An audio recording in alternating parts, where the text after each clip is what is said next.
ನಮಸ್ಕಾರ ಎಲ್ಲರಿಗೂ. Iconic temples of Bharat ಚಾನಲ್ಗೆ ಸ್ವಾಗತ. ಮತ್ತೊಂದು ವಿಶೇಷವಾದ ದೇವಾಲಯದ ಮಾಹಿತಿಯನ್ನು ಈ ವಿಡಿಯೋದಲ್ಲಿ ತಿಳಿಯೋಣ. ಅದಕ್ಕೂ ಮುಂಚೆ ನೀವು ನಮ್ಮ ಚಾನಲ್ಗೆ ಸಬ್ಸ್ಕ್ರೈಬ್ ಆಗಿ ಹಾಗೂ ಅಚ್ಚರಿ ಮಾಹಿತಿಗಾಗಿ ಈ ವಿಡಿಯೋವನ್ನು ಕೊನೆ ತನಕ ನೋಡಿ. ಒಂದು ಅತ್ಯಾಕರ್ಷಕ ಶ್ರೀಕೃಷ್ಣ ದೇಗುಲದ ಬಗ್ಗೆ ಬಹಳಷ್ಟು ಜನರಿಗೆ ತಿಳಿಯದಿರುವ ಮಾಹಿತಿಯನ್ನು ತಿಳಿಸುತ್ತೇನೆ. ಈ ವಿಡಿಯೋವನ್ನು ಮಿಸ್ ಮಾಡದೆ ಕೊನೆವರೆಗೂ ನೋಡಿ.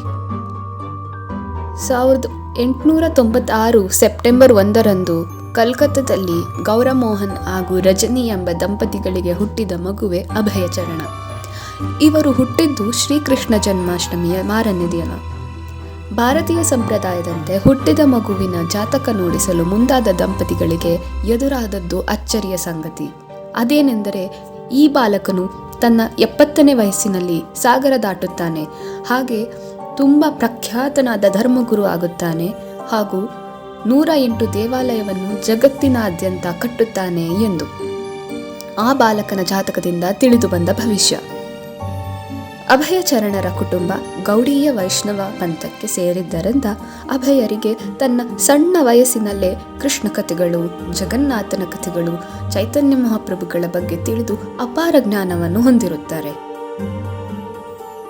1922 ಇವರು ಗೌಡೀಯ ಮಠ ಸ್ಥಾಪಕರಾದ ಭಕ್ತಿ ಸಿದ್ಧಾಂತ ಸರಸ್ವತಿ ಠಾಕೂರರನ್ನು ಭೇಟಿಯಾಗುತ್ತಾರೆ. ಅವರು ಅಭಯರಿಗೆ ದೀಕ್ಷೆಯನ್ನು ಕೊಟ್ಟು ತನ್ನ ಶಿಷ್ಯನಾಗಿ ಮಾಡಿಕೊಳ್ಳುತ್ತಾರೆ. ಇಲ್ಲಿ ಅಭಯಚರಣರು ಗುರುಗಳ ಆದೇಶದಂತೆ ಶ್ರೀಮದ್ ಭಾಗವತವನ್ನು ಸಂಸ್ಕೃತದಿಂದ ಇಂಗ್ಲಿಷ್ ಭಾಷೆಗೆ ಅನುವಾದಿಸುತ್ತಾರೆ ಮತ್ತು ಕೃಷ್ಣ ಪ್ರಜ್ಞೆಯನ್ನು ಪ್ರಚಾರ ಮಾಡುತ್ತಾರೆ. ನಂತರ 1965ರಲ್ಲಿ ಗುರುಗಳ ಆದೇಶದಂತೆ ತನ್ನ 70ನೇ ವಯಸ್ಸಿನಲ್ಲಿ ಪಾಶ್ಚಾತ್ಯ ದೇಶಗಳಲ್ಲಿ ಕೃಷ್ಣ ಪ್ರಜ್ಞೆಯನ್ನು ಪ್ರಚಾರ ಮಾಡುತ್ತಾರೆ. United States, New York city, San Francisco, great Britain, Europe, Africa, Soviet union ಹೀಗೆ ಎಲ್ಲ ಪಶ್ಚಿಮ ದೇಶಗಳಲ್ಲಿ ಕೃಷ್ಣ ಪ್ರಜ್ಞೆಯನ್ನು ಪ್ರಚಾರ ಮಾಡುತ್ತಾರೆ. ಇದನ್ನೇ ಹರೇ ಕೃಷ್ಣ ಮೂವ್ಮೆಂಟ್ ಎಂದು ಕರೆಯುತ್ತಾರೆ ಮತ್ತು ಅದು ಪ್ರಖ್ಯಾತವಾಗುತ್ತದೆ. ಭಕ್ತಿ ವೇದಾಂತ ಶ್ರೀಲ ಪ್ರಭುಪಾದರು ಬರೋಬ್ಬರಿ 59 ಅಂತಾರಾಷ್ಟ್ರೀಯ ಭಾಷೆಗಳಲ್ಲಿ ಶ್ರೀಮದ್ ಭಗವದ್ಗೀತೆಯನ್ನು ಅನುವಾದಿಸುತ್ತಾರೆ.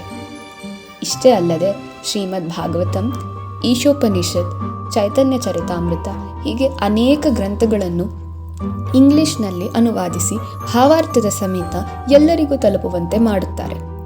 ಇವರ ಮೂಲ ಧ್ಯೇಯ ಹರೇ ಕೃಷ್ಣ ಮಹಾಮಂತ್ರವನ್ನು ಎಲ್ಲರೂ ಪಠಿಸಬೇಕು, ಹಾಗೆ ಭಗವದ್ಗೀತೆಯ ಸಾರಾಂಶವನ್ನು ಎಲ್ಲರೂ ತಿಳಿದು ಅದನ್ನು ಅಳವಡಿಸಿಕೊಳ್ಳಬೇಕು ಮತ್ತು ಕೀರ್ತನೆಗಳಲ್ಲಿ ಜನರು ಹೆಚ್ಚಾಗಿ ಪಾಲ್ಗೊಂಡು ಕೃಷ್ಣ ಪ್ರಜ್ಞೆಯುಳ್ಳವರಾಗಿ ಸನಾತನ ಹಾದಿಯಲ್ಲಿ ನಡೆಯಬೇಕೆಂಬುದು.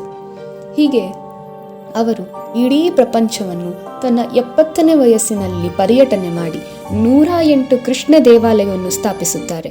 ಈ ದೇವಾಲಯವನ್ನು ಇಸ್ಕಾನ್ ಅಂದರೆ international society for Krishna consciousness, ಅಂತಾರಾಷ್ಟ್ರೀಯ ಕೃಷ್ಣ ಪ್ರಜ್ಞಾ ಸಂಘ ಎಂದು ಕರೆಯುತ್ತಾರೆ.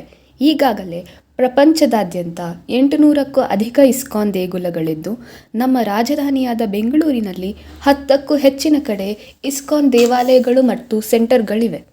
ಇದು ಬೆಂಗಳೂರಿನ HBR ಲೇಔಟ್ನಲ್ಲಿರುವ ಇಸ್ಕಾನ್ ದೇಗುಲ ಬಹಳ ವಿಶಾಲವಾಗಿದ್ದು ಗೋಶಾಲೆಯನ್ನು ಹೊಂದಿದೆ. ಇಲ್ಲಿ ನೀವೆಲ್ಲರೂ ಬಂದು ಗೋಸೇವೆಯನ್ನು ಮಾಡಬಹುದು. ಹಾಗೆಯೇ ಇವರು ನಡೆಸುವ ಭಗವದ್ಗೀತೆ ಹಾಗೂ ಭಾಗವತಂ ತರಗತಿಗಳಲ್ಲಿ ಪಾಲ್ಗೊಳ್ಳಬಹುದು. ಆ ಕೃಷ್ಣನ ಕೃಪೆಗಾಗಿ ಹರೇ ಕೃಷ್ಣ ಕೃಷ್ಣ ಕೃಷ್ಣ ಹರೇ ಹರೇ, ಹರೇ ರಾಮ ರಾಮ ರಾಮ ಹರೇ ಹರೇ ಎಂದು ಮಹಾಮಂತ್ರವನ್ನು ಪಠಿಸುತ್ತಾ ಈಗಲೇ ನಿಮ್ಮ ಹತ್ತಿರದ ಇಸ್ಕಾನ್ ದೇಗುಲಕ್ಕೆ ಭೇಟಿ ಕೊಡಿ ಎನ್ನುತ್ತಾ ಹರೇ ಕೃಷ್ಣ ಎಂದು ಕಾಮೆಂಟ್ ಮಾಡೋದನ್ನು ಮರಿಬೇಡಿ. ಮತ್ತೆ ಮುಂದಿನ ವಿಡಿಯೋದಲ್ಲಿ ಮತ್ತೊಂದು ದೇವಾಲಯದ ಬಗ್ಗೆ ತಿಳಿಯೋಣ. ನಮಸ್ಕಾರಗಳು.